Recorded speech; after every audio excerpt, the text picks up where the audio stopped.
We're in Kewanna, Texas. Well, we're outside of Kewanna, about 13 to 15 miles, something like that. About 12. Whatever.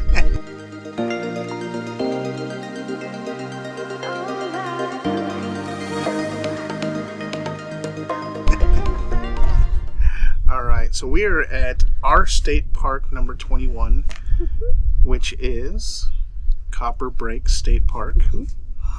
And it is nice and remote.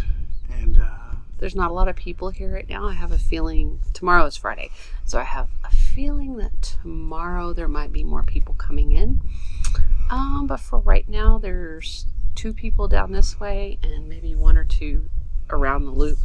Other than that, there's nobody else in this loop. This is the only loop that actually has RV camping. The other ones are for tent camping and equestrian.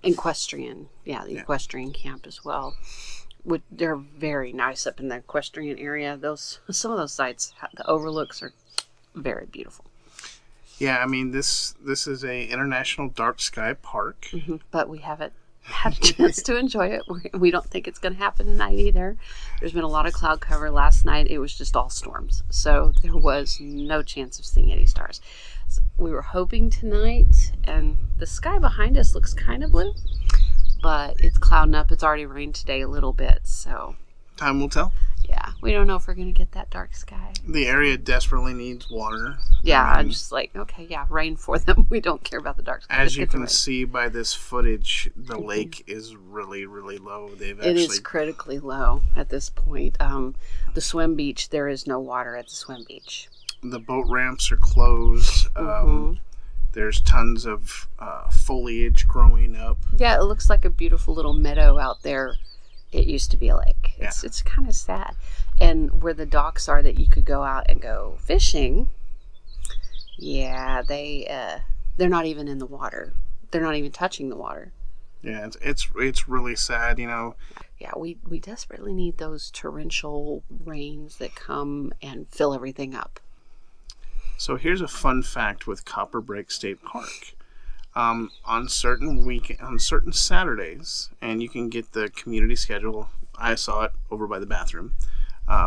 Unfortunately, this Saturday they're gonna have this a viewing of the state longhorns here. Oh, really? Yeah. And fortunately, we're gonna be gone by that time.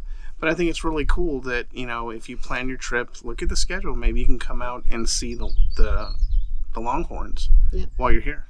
Yeah, because they do have part of the Texas state longhorn herd here, but they're in a certain part of the park. They don't roam freely like, you know, the bison at Cap Rock. They're just everywhere. Here, the longhorns in a very certain area. So let's talk about where this state park is located. Okay. So if you were thinking from Dallas to Amarillo, it's kind of right in the middle. Yeah. You know, it took us about 3 hours. No, about 4 hours to get up here from Fort Worth. That's with pulling a trailer and taking stops. So yeah, we did do a stop. We went to Walmart, things like that. If you're just driving through, it's about 3 hours to get up here. So as we said, this is State Park number 21 for us on our quest to get to all 88. Yep. And for this region of Texas, we only have one more to go, and that's going to be Lake Arrowhead State Park outside of Wichita Falls. Which I've heard is amazing as well. So I'm going to put that on our list for hopefully this year sometime, because I want to get up there. Hopefully we'll have nice weather like we've had when we've come up to in this area before. This state park has a lot of land spread out pretty good. All right, I just wanted to pop in here while I'm editing. Copper Breaks State Park is in fact 1,899 acres. Now, in comparison to, say, Big Bend Ranch State Park at 311,000 acres, or Caprock Canyons, that is 15,314 acres, it's not one of the largest parks, but it is by no means small when you compare it to something like Blanco State Park that is 104 acres, or Old Tunnel State Park that is just a mere 16 acres. It's the tiniest one we have, I do believe. So I just want to let y'all know that. The fact that you have, when you drive in, then you drive down and swoop around through the valley kind of canyon type thing that it is. And then you pop up, and that's where this campground is up on the other side. And down in the lower part, there's the tent camping and things like that are down there. And it's just unusual. It's a different feel to it, I guess. Yeah, so they basically have 3 types of camping out here. They have the tent camping that's closer to the lake, and then they have the equestrian camping. Well, the tent camping that's supposed to be close to the lake left. The lake said, nope, I'm going back. Then they have the equestrian camping with the equestrian ring where you can keep your horse, and obviously I'm sure you can tent camp up there if you're willing to do so. It's very pretty back there. But for RV camping, they have 30 and 50 amp at all the sites is what it looks like. So electric and water only. But there's a dump station, and it's literally right across diagonally from where we're at.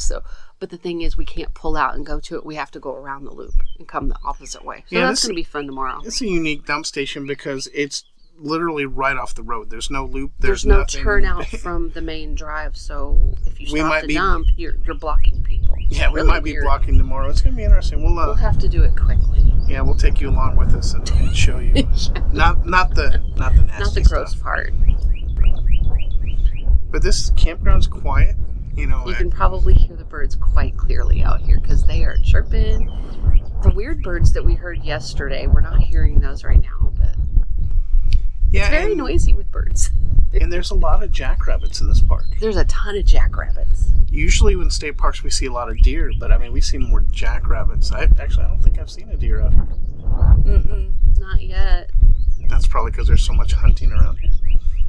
Yeah, could be. Insects, yes, insects. That's one thing you definitely want to consider. Yeah, we tried to sit out at this time yesterday, and we only made it, 15 minutes, and then we went in because little bugs, little no-see-ums, little gnats, everything was buzzing around us. And just from going in and out yesterday afternoon and evening, we had all sorts of bugs inside the camper, which we were able to take care of because we have a little bug thing in there to attract them and trap them. But there's so many. Yeah, so be aware, you're out in the middle of nature. You're going to have insects all over the place. Yeah. This is a dark sky park, so there, no lights on at night. Yeah, so when you open your door to your camper and you've got lights in, they're like, so yeah, that's fun.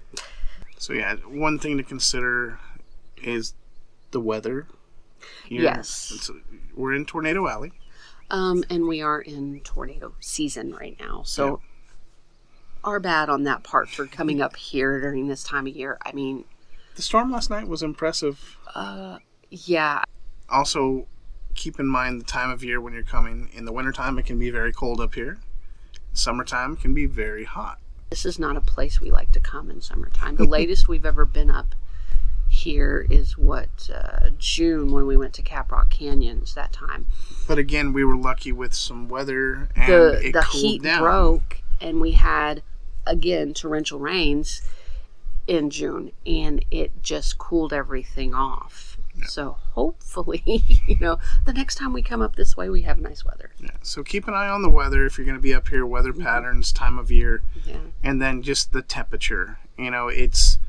There's not a lot of shade out here. So if you're hiking, make sure that you've got your water, your hat, and you stay hydrated.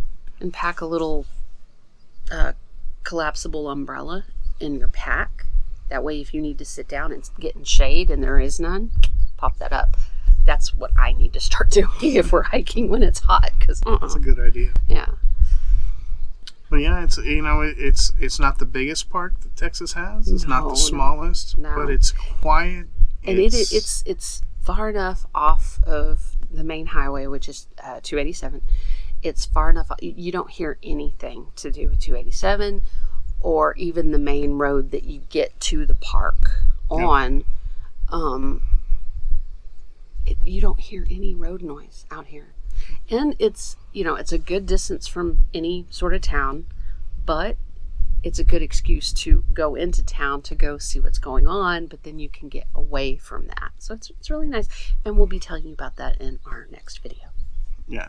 So definitely want to check out our day trip to Quanah, Texas, and see what we found out there. Yeah. that will be coming up next. We've enjoyed our brief stay here, and we look forward to coming back for maybe a different time of year. Yeah, and for longer than 2 nights, because I want to be up here for a while. Yeah, and we didn't bring Bear, so next time No. next time Bear will be coming along. Yeah. Have you ever been here?